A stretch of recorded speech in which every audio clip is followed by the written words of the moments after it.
Por que sofremos tanto nos relacionamentos? A resposta rápida é simples, porque não enxergamos a realidade como ela é. Nos auto-enganamos e deixamos com que os outros nos enganem por conta dos nossos impulsos, nossos desejos e nossas fantasias que criamos, nossas carências e necessidades. Nos deixamos enganar por palavras, nos deixamos enganar por aparências, nos deixamos enganar por nossas emoções. Se você não entender pelo menos um pouco do que eu vou falar nesse vídeo, é muito provável que você continue se frustrando, continue sofrendo muito em seus relacionamentos. Freud, o pai da psicanálise, criou um conceito chamado id. Id é um aspecto nato do ser humano, ou seja, nasce com a gente. O id consiste em desejos, vontades e nossas pulsões primitivas, formado principalmente pelos nossos instintos e pelos nossos desejos orgânicos por prazer. Ao longo do tempo, começamos a perceber que existem regras na sociedade e que não podemos simplesmente satisfazer nossas vontades na hora e no momento que bem entendermos. Se fizermos isso, isso caracterizaria até mesmo um crime. Agora que percebemos que não podemos ser tão sinceros com relação aos nossos impulsos, o que queremos, nossos desejos, não podemos ser tão diretos, começamos então a criar artimanhas, formas de funcionar, personagens para conseguir satisfazer nossos impulsos, o que Freud chamou de id. O ego é aquele que reconhece que eu não posso simplesmente chegar num grupo de mulheres, olhar para uma mulher e falar eu quero transar com você. O ego é a ponte entre aquilo que eu desejo e o objeto desejado. Ele disfarça muito bem aquilo que não conseguiria obter diretamente. É fato que um homem, por exemplo, necessita se adaptar às regras e desenvolver repertório social para só então conseguir a satisfação do seu prazer. Assim, naturalmente, muitos homens começam a desenvolver o repertório da conquista, muitas vezes buscando apenas maximizar as suas conquistas sexuais. Para muitos, inclusive, trata-se de uma competição. Quanto mais mulheres eu for capaz de pegar,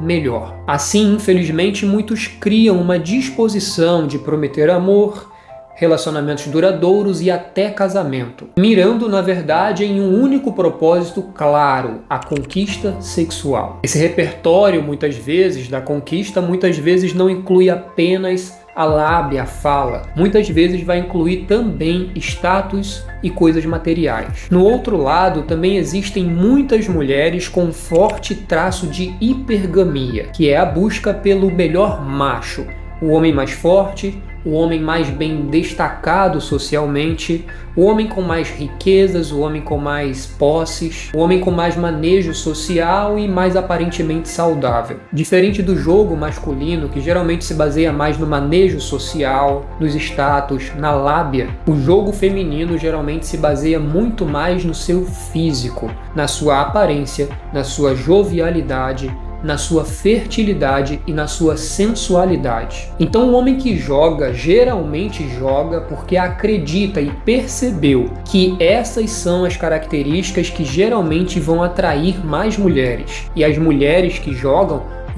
porque perceberam que essas características são as características que geralmente atraem mais homens. Não foram os homens que escolheram o que atrairiam as mulheres, foram as mulheres que ao longo de algum tempo mostraram que se sentiram atraídas por determinados aspectos e características, e vice-versa. Muitos jovens se frustram, por exemplo, quando apostam inicialmente todas as suas fichas no cavalheirismo e acabam perdendo esse jogo da conquista para um bad boy conquistador. Lembre-se que a função do ego é fazer a ponte entre o meu desejo e a conquista daquilo que eu desejo. Ao longo do tempo, muitas mulheres se mostraram atraídas por poder, força e status, enquanto o homem se mostrou muitas vezes ser incapaz de resistir à sensualidade feminina. E a sociedade como um todo também aprendeu isso. Ou você acha que empresas vão influenciar mulheres a andarem de roupas largas,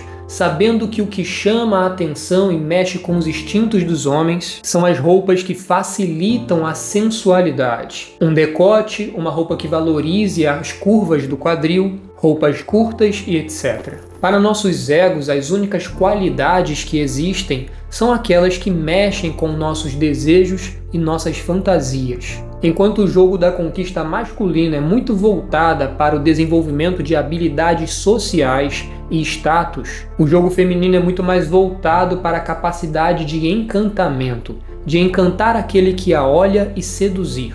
E geralmente aqueles que se recusam a entrar nesse jogo, geralmente muitas pessoas tímidas, pessoas introvertidas, essas pessoas podem ter muito mais virtudes do que as pessoas que estão em destaque, mas elas mesmo assim acabam ficando para trás nesse jogo egoísta. Preste muita atenção agora, porque o que eu vou dizer para você vai clarear muito o que está por detrás desse jogo e do sofrimento do relacionamento, principalmente para os jovens. Carl Gustav Jung foi um psiquiatra, psicoterapeuta suíço, criador da psicologia analítica, e ele definiu muito bem a diferença entre amor e paixão. A paixão se baseia na projeção, na ideia de que eu tenho na minha cabeça de como o outro é ou deveria ser. E isso nem sempre é consciente. Por se tratar de algo inconsciente, a paixão é arrebatadora e impactante. Porém, após um tempo, essa projeção não pode se sustentar, pois ela não dá espaço para o outro ser verdadeiro, ser realmente quem ele é, apesar de nossas projeções. Ao passar do tempo, o outro começa a agir de forma autêntica, e muitas vezes isso gera muitos conflitos, pois a realidade não corresponde à idealização inicial. Lembre-se do seguinte: suas fantasias são suas fantasias e não a realidade. Em um relacionamento amoroso verdadeiro, é essencial estabelecer uma conexão com a verdadeira face do outro, pois manter um relacionamento baseado em projeções é difícil até para pessoas maduras, pois a idealização é muito menor do que a realidade. Principalmente quando jovens estamos lotados de fantasia e idealizações, e temos às vezes pouca noção do que seria um bom e verdadeiro relacionamento. Por isso acabamos facilmente sendo enganados por conversas mentirosas, aparências falsas, promessas enganosas, e acabamos nos entregando a essas fantasias, nos frustrando logo depois. Pela própria natureza da ilusão, ela não pode se sustentar por muito tempo. O verdadeiro amor nos ajuda a superar conflitos que naturalmente fazem parte de qualquer relacionamento. Para isso é crucial você ter autoconhecimento e saber em qual nível acontecem suas escolhas. Se estamos buscando algo que nos completa baseados na realidade, ou se buscamos isso baseados em nossas fantasias. A realidade dói porque ela mata a sua fantasia. O amor surge do namoro, da relação com a realidade. A paixão geralmente se trata apenas de idealizações. Meu nome é Jonathan Ribeiro e se você precisar de terapia, basta entrar em contato comigo. Envie este vídeo para seu parceiro, para sua parceira, para aquele amigo e amiga que precisa ver isso.